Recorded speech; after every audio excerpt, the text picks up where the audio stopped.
So this is a brief story about my ride through North America last year as a paraplegic riding a Harley outfit and doing it all on my own. So I flew to Vancouver, had to change planes in Brisbane, and then flew into Vancouver.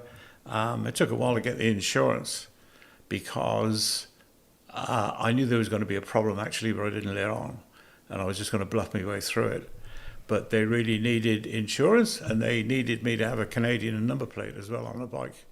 So anyway, after a lot of rigmarole and help through a guy that used to work at the Albany Advertiser, who's a reporter over there, who knew people in the government, we managed to get insurance. They gave me a paper number plate, which is useless, so I just chucked it in a pannier and just carried on. So with WA, people used to think I was from Washington State because it's WA, the same thing. Anyway, so then through friends of friends, this couple went and met me at the airport, and then the guy, Dave, he went and helped me, took me over to where my bike was, and helped unpack it, and then I was on the road. So when I was, the first thing I wanted to do was to go over the Rockies, and I misjudged that as far as the weather, but we stayed in a fabulous place called All Abilities, just the west side of the Rockies, and it was all specifically for people with disabilities, and this place was just fantastic. So that was really good, and Dave the reporter stayed with me as well. And then he took off, and I kept going and got stuck in a blizzard. The weather got colder and colder.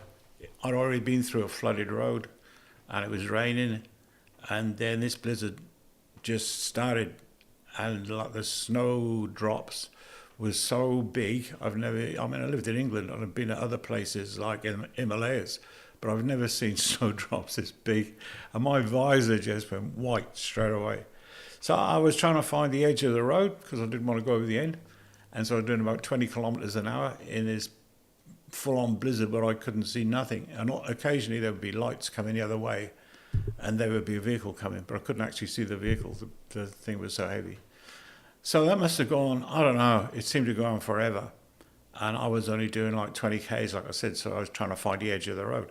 And then I come out of it was most probably an hour or something, but and then I ended up at a place called Lake Louise, which is beautiful. But I was frozen and I couldn't get off the bike.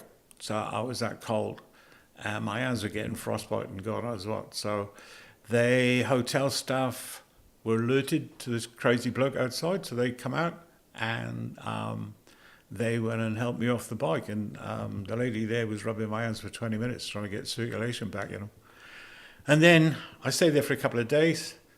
But in the meantime, that cold and snow and wet when I'm messed up the electrics on my electric wheelchair. So that was causing me problems. So I couldn't go fast. I could, it would move, but really, really slow in the slowest sort of speed. So that was a problem, but that was the way that it was. But at least I was moving. So then I rode the Rockies, which was just absolutely beautiful to ride through. And then I was meeting another paraplegic, Brittany, who we'd done podcasts and spoken to her many times. So this is the first time we actually saw each other. And she got us a couple of cabins, and that was really good. It was like again like a retreat for people with disabilities. So you had to have something wrong with you to be able to stay there. And they wanted to see proof that I had a disability. And I'm there on my bloody bike with this wheelchair and all the rest of it, can't walk, but can you prove it? And I said, well, I can't walk, what do you think I am? So anyway, they let us stay there. I had to go and get an emailed letter from my doctor. It's crazy, isn't it? And then, we went to go down to this lake, but there was bear crap everywhere. And it was a lot of bear shit. And I'm thinking, these are grizzlies, the little black ones. And I met 3 black ones on the road to this cabin, and they were like cubs, but they were still pretty big. And I had to stop and then virtually go around them So I was very lucky that nobody else was there, so doing all this, but I never took a picture. And then the mama bear started walking over. She was huge. So then I took off really quick. But anyway, so we were rolling around in this park with all these bear signs and bear drop-ins. Brittany was saying, I think we should go back. I said, I agree. Starting to get a bit worried. And she could get up to speed on a manual wheelchair, but I was still going really slow. So I said, I felt like Meals on Wheels, any minute a bear could come and have a go, and I couldn't do anything. But anyway, so it was really good. We had a great time there. And then we left. We both went our separate ways. And she lived just south of Edmonton in Alberta. And she had friends who ran a wheelchair repairs business. So they had to go at trying to fix the bike for me. But in the meantime, I've been at the dinner with like 8 other people in wheelchairs, and not all through accidents. Some of them were medical. Some of them, one guy was blood clots on his spine. Just woke up one morning. He's in his early 20s. And he's paralyzed. And I heard so many stories like that. But anyway, so they had trouble fixing my wheelchair. So I actually got another one for the time being, and thought, well, I want to get going and do a bit of a tour around Saskatchewan. And so I left Edmonton and rode with another guy who's a paraplegic, and he had a Harley as well. So the two of us riding down a road and pulling up at roadhouses looked quite funny. But anyway, that was good. Then Barry turned around about halfway and went back to where he lived. I kept going and met an old friend from when I lived in Africa in my early 20s. And that was really good fun. And then I sort of started riding around the bottom of Alberta and into Saskatchewan. So it was like the last chance saloon and all these different places to go to in the Badlands. So that was good fun. And then, I eventually, there was a lot of wildfires in Saskatchewan, and the smoke was burning my eyes. So I actually went back to Edmonton and to see if they'd fix my wheelchair, and they couldn't do it. So they'd say they'd keep trying, but I said, well, I got this one now. So I decided just to keep going and leave that one there, and they could fix it if they could.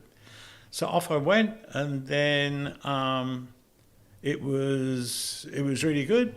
It was the Midwest sort of Canada is really sparsely populated. There's some huge forests, but there's a lot of wilderness as well, which is why there's all these fires. And then I went around the Great Lakes, and before you get to the Great Lakes, I didn't realize how many small lakes there were. There was like day after day of these small lakes, and they were just beautiful.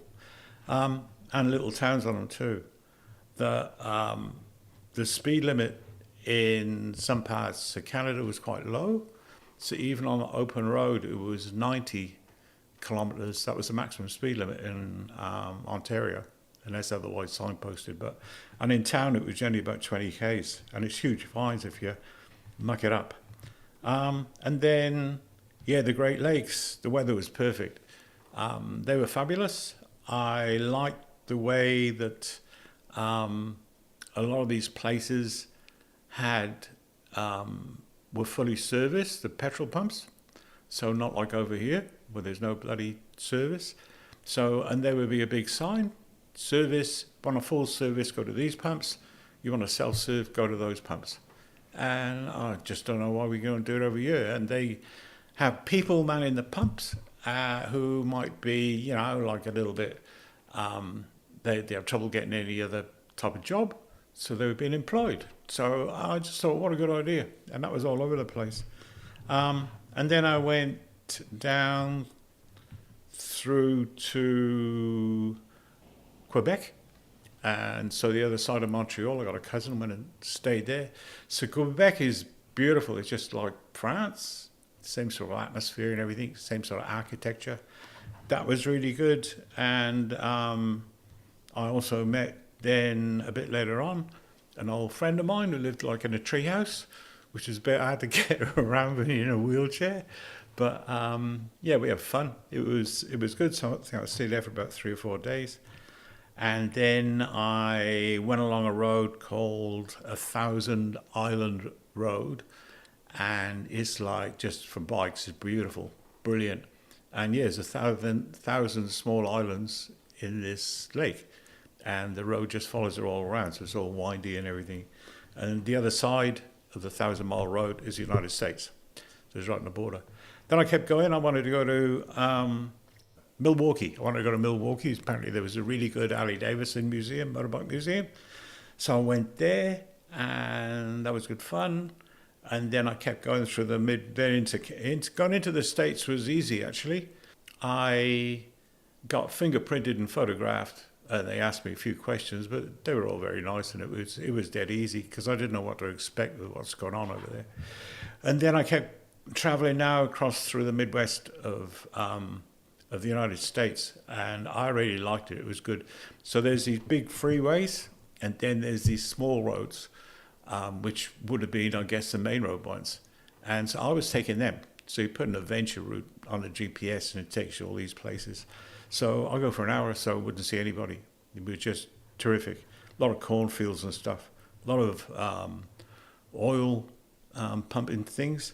And then kept going. The weather was still good, really. I'd only had that bad blizzard and a few storms, but those storms never lasted all day, but they'd be short and quite violent with thunder and lightning and God knows what. But anyway, kept going through, heading east. I was heading down to Southern California, so I went through like Utah and Colorado, and then which has got these fabulous formations, rock formations, which you see in all the cowboy movies and stuff, you know.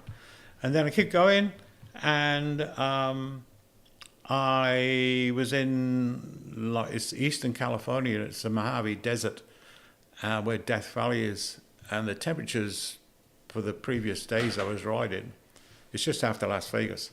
The temperatures were going up, and this one day it was like 125 Fahrenheit, and my temperature, body temperature, I think it was 43 or 44, and so it was like 107 Fahrenheit.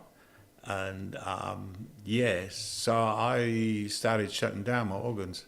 So I've been drinking all the rest of it, but that heat is different over here. It's dry, and because it's a dry heat, it burns you. It was burning the inside of my mouth, burning inside my nose, and then I started getting a bit disorientated.